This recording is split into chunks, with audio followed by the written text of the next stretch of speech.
आज अपन नया चैप्टर पढ़ रहे हैं बहुपद। पूर्व कक्षाओं में अपन ने इसके बारे में पढ़ा है, फिर मैं थोड़ा इसको बता देता हूँ। सबसे पहले देखिए बेटा, बहुपद क्या है। देखिए जैसे कि नाम से ही स्पष्ट है, बहु मीन्स होता है बहुत,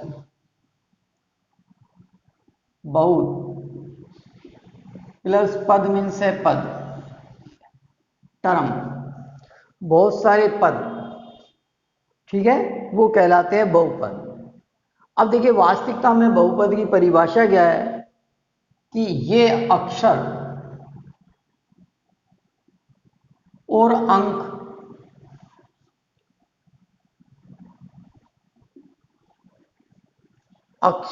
अंक मिलकर प्लस माइनस गुणा से जो पद बनाते हैं, ये पद कहलाता है व्यंजक। अक्षर और अंक प्लस माइनस गुणा भाग से मिलकर जो पद बनाता है, उस पद को अपन बोलते हैं व्यंजक। जैसे ये x square plus x plus 3, 2x plus 2, y minus 3, z गुणा 4, तो ये सब क्या है, व्यंजक हैं। और अगर व्यंजक की घात धनात्मक पूर्णांक संख्या हो, धनात्मक पूर्णांक संख्या हो, तो वह व्यंजक बहुपद कहलाता है। देखिए ये व्यंजक हैं, इनकी घात धनात्मक पूर्णांक संख्या हो तो यह बहुपद कहलाता है। देखिए इसकी घात धनात्मक है, धनात्मक पूर्णांक संख्या, इसकी घात 1 है, ये भी धनात्मक पूर्णांक संख्या है, इसकी घात 1 है, ये भी धनात्मक पूर्णांक संख्या है, जैसे ये भी धनात्मक पूर्णांक संख्या है, तो ये सब क्या है, बहुपद है। तो बहुपद क्या है, देखिए बेटा, अक्षर और अंक मिलकर जो पद बनाते हैं उसे अपन बोलते हैं व्यंजक, ठीक। और इस व्यंजक की घात धनात्मक हो तो ये कहलाता है धनात्मक पूर्णांक। अगर इसकी घात धनात्मक पूर्णांक संख्या है तो ये पद कहलाता है या व्यंजक कहलाता है बहुपद। यदि किसी व्यंजक की घात धनात्मक पूर्णांक संख्या है तो वह कहलाता है बहुपद। अब बहुपद देखिए, x की 3 प्लस 4, ये भी बहुपद है क्योंकि इसमें घात धनात्मक है। ये भी बहुपद है, इसमें घात धनात्मक है। ये भी बहुपद है, इसके घात धनात्मक है। ये भी बहुपद है, ये भी बहुपद है, क्योंकि देखिए 3 है, 3 को अपन लिख सकते हैं 3 की घात 0, ठीक। और 3 की घात 0 का मतलब क्या होता है, किसी भी घात, सॉरी, 3 को अपन लिख सकते हैं x की घात 0, और किसी की घात 0 है तो उसका मान होता है 1, और ये भी एक धनात्मक पूर्णांक संख्या है 0, तो इसलिए ये भी एक 3 भी एक बहुपद है, ठीक है। अगर आपसे कोई ये पूछ लीजिए क्या 2 बहुपद है, क्यों है, क्योंकि इसको अपन यूं लिख सकते हैं x की घात 0 और इसका मान होता है 1 और 1 को ये, तो ये भी बहुपद है। तो सबसे पहले अपनी परिभाषा थी, अक्षर और अंक मिलकर जो पद बनाते हैं उसे अपन व्यंजक बोलते हैं, और अगर व्यंजक की घात धनात्मक पूर्णांक संख्या है तो वह कहलाता है बहुपद।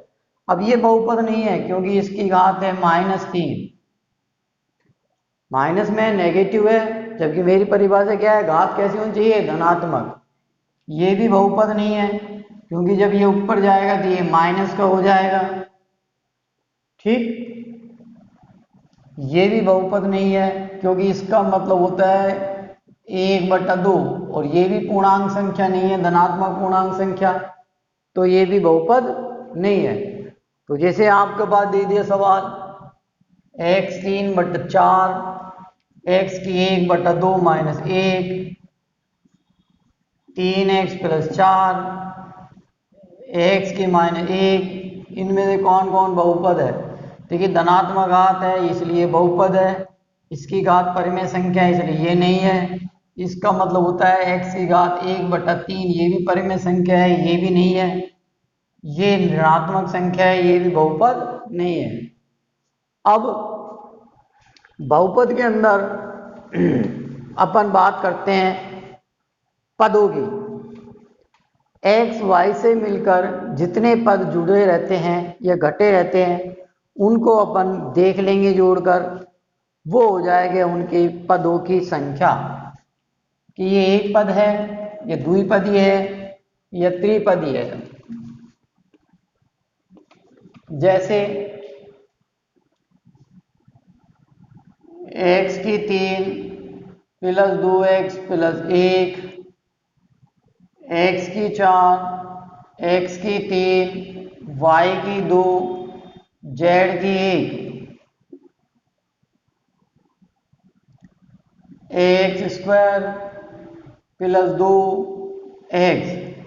अब देखिए 1 2 3, आपसे पूछा जाए इसमें पद कितने हैं, तो 1 2 3, 3 पद। इसमें पद कितने हैं, 1 2 3 4, तो ये कितने पद का बहुपद है, 4। इसमें कितने हैं, 1 और 1 2। इसमें पद कितने हैं, 1। तो आप पद पहचान लेंगे, इसमें 1 2 3 है, 3 पद का है। 1 2 3 4, 4 पद का है। 1 2 2 पद का है, ये 1 पद है, तो 1 पद है। इसे एक को अपन रेखिक पद भी बोलते हैं, रेखिक पद, रेखिक पद। अब अपन बात करते हैं चर की। जब बहुपद के अंदर ये राशि होती है x y z, ये कहलाती है चर राशि। अब आपसे ये पूछा जाए ये बहुपद कितनी चर राशि का है, तो देखिए यहाँ पर एक चर राशि है। चर राशि कितनी है, एक। यहाँ पर देखो 1 2 3, कितनी चर राशि है, 3। यहाँ पर 1, यहाँ पर 1। तो चर का मतलब ये जो x y z हैं ये कितने हैं, वो हो जाएगी चर राशि। तो यहाँ पर देखो एक ही x है तो एक चर राशि है, यहाँ पे 1 2 3 है, 3 चर राशि है, यहाँ पर 1 है, ये 1 है। ठीक है, अब आ जाइए आप घात पर। घात देखिए, आपको इस प्रकार से ये सवाल दे दिया और आपसे पूछ लिया गया कि इस बहुपद में इनकी घात बताइए। तो यहाँ ध्यान दो, कोई भी बहुपद है उस बहुपद के अंदर उसकी जो अधिकतम घात होती है वह बहुपद उतनी ही घात का होता है। किसी बहुपद के अंदर जो उसकी अधिकतम घात है वह बहुपद उसी घात का होता है। देखिए इसमें अधिकतम देखो 3 घात है तो ये 3 घात का, इसमें ये 4 घात है तो ये 4 घात का, इसमें 2 घात है ये 2 घात का, इसमें ये 1 घात है 1 घात का। कोई किसी बहुपद की जो उसकी अधिकतम घात होती है वह बहुपद उतनी घात का कहलाता है। देखिए परिभाषा देखिए क्या है, कोई बहुपद के अंदर जो उसकी अधिकतम घात है वह बहुपद उतनी घात का होता है। तो देखो यहाँ पर अधिकतम घात कितनी है, 3, ये 3 घात का है।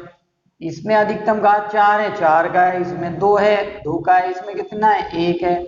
और मैंने आपको बताया 1 को अपन लिख सकते हैं रेखिक घात। रेखिक घात जैसे ये आ गया x 2 y की 5 x 3। अब आप तो पूछ रहे कितनी घात का है, तो इसमें अधिकतम घात कितनी है, 5, तो ये 5 घात का है। तो अब अपन ने देखिए चर राशि के बारे में पढ़ लिया, पद के बारे में पढ़ लिया, घात के बारे में पढ़ लिया। अब अपन जानते हैं गुणांक के बारे में। गुणांक क्या है बेटा, कोई बहुपद का चर राशि किसी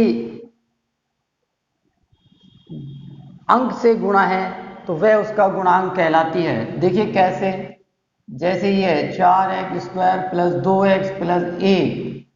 अब आपसे ये पूछा जाए कि x स्क्वायर का गुणांक क्या है, x स्क्वायर का गुणांक क्या है।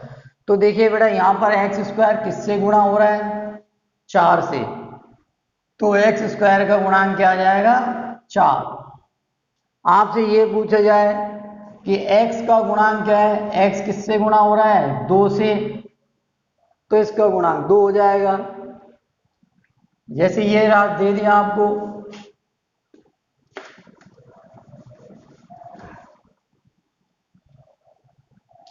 5x² minus 3y plus z, तो यहां पर बताइए x² का गुणांक क्या है, आप देख लिए किससे गुणा है, 5 से, तो इसका गुणांक 5।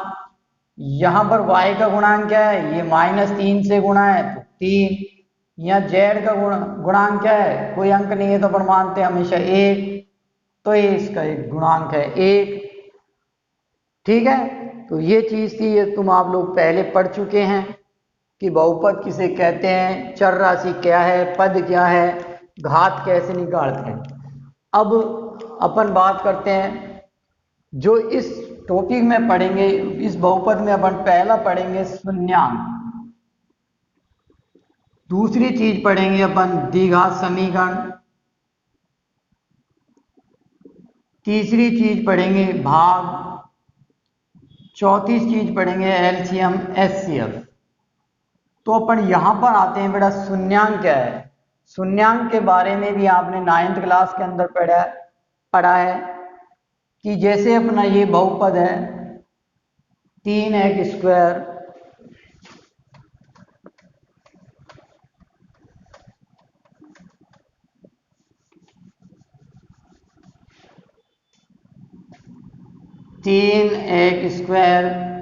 Plus x plus 1 x³ plus 2x plus 1 x4 plus 4² plus 3। तो यहां पर बेटा इस x चर राशि का मान अपन रखें और इससे ये 0 हो जाता है, तो वह चर राशि का मान इसका शून्यांक कहलाता है। यहां पर जैसे अपन ने x का मान रखा और उस मान से ये राशि, ये बहुपद 0 को प्राप्त हो जाता है, तो वह उसका शून्यांक कहलाता है। यहां पर भी अपन ने जो x का मान रखेंगे और उस x के मान से ये बहुपद 0 हो जाता है, तो वह इनका शून्यांक कहलाता है, शून्यांक कहलाता है। और आगे देखिए, जिस बहुपद की जितनी घात होगी उसके उतने ही शून्यांक होंगे। ये भी अपन ने 9th क्लास में पढ़ा है कि इसके 2 घात हैं जिसके 2 शून्यांक होंगे, इसकी 3 घात है तो 3 शून्यांक होंगे, इसकी 4 घात है तो इसमें 4 शून्यांक होंगे।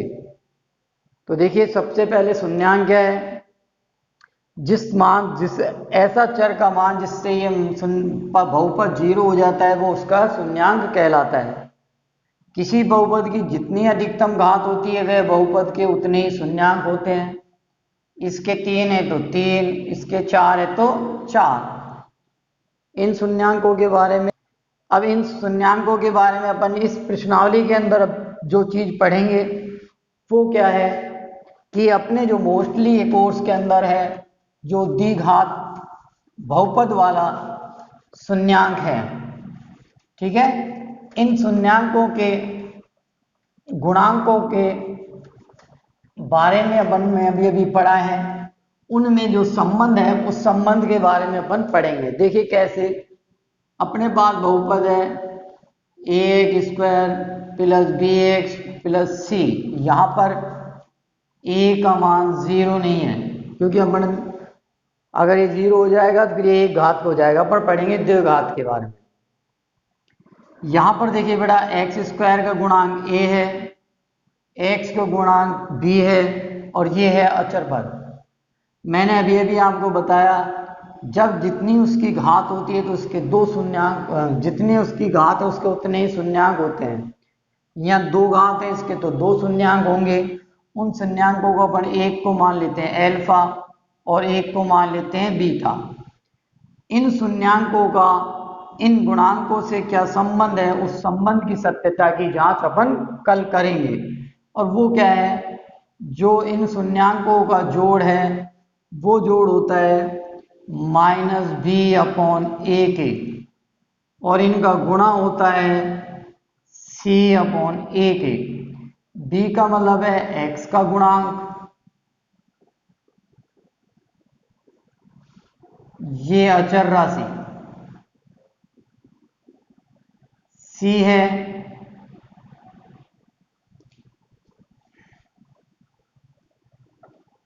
एक्स स्क्वायर का गुणांक, ये अचर राशि एक्स स्क्वायर का गुणांक। तो कल अपन इसके बारे में अध्ययन करेंगे कि इस बहुपद के अंदर